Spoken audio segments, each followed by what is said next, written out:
Let's just take a moment and try exercise. Pretend I'm Sydney. I miss you. I know I probably shouldn't, but I think about you all the time. I bet you do.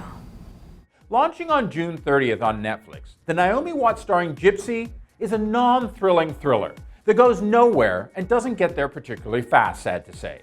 Derivative of HBO's Gabriel Byrne starring In Treatment meets, say, Hulu's Hugh Laurie-led Chance in all the weakest ways. The Lisa Rubin created show about an NYC-based cognitive behavioral therapist who routinely and intimately breaks boundaries with both her patients, their lovers, and also her own family too, is not exactly pre-4th of July binge-worthy fare. In fact, in its exploration of sorts into desire, weakness, and betrayal, Gypsy is actually pretty conservative stuff. At least narratively and aesthetically, sad to say. I used to believe that people determined their own lives.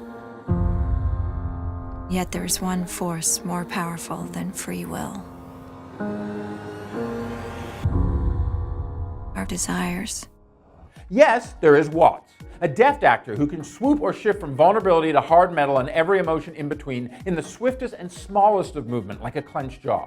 And there is a too rare female anti-hero in this peak TV era of wall-to-wall anti-heroes here. However, despite that, and despite the caliber of the likes of 50 Shades of Grey's Samuel Taylor Johnson as one of the directors of Gypsy, in this foray into the world of streaming services series as an actor and EP, Watts may find it would have been better to stick with David Lynch on cable in the current Twin Peaks revival or on the big screen that earned her an Oscar nomination. Because for an actor as talented as the Mulholland Drive alum, the 10-episode aimless first season of Gypsy is a waste of her serious skills. We're just here to listen. At the end of the night, we go home to our lives and they lead theirs.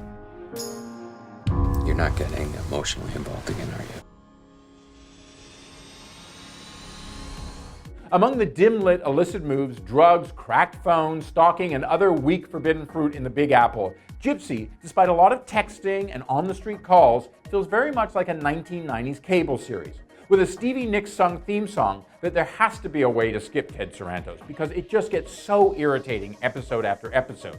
In terms of it being like a 1990s cable show, you can see it in the contrast between the almost harsh, natural light of the seemingly perfect, but of course not, family life of Watts' Jean Holloway, and the dark hues of her, let's say, other life and secret hideaways in her other identity as journalist Diane Hart.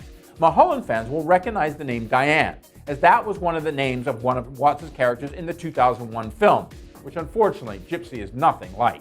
As Jean's lawyer husband Michael, Billy Crudup spends most of the series looking perplexed when either up to no good himself or tracking down his wife's latest late-night activities far from their Connecticut home.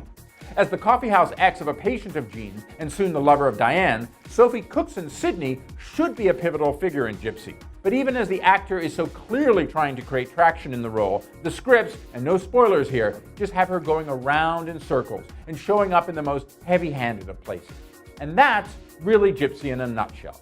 A series that on paper should be pivotal with a lead that can more than deliver, but a series that in reality is plagued by just going round and round in increasingly banal circles. And that's almost enough to put you in TV therapy. Almost.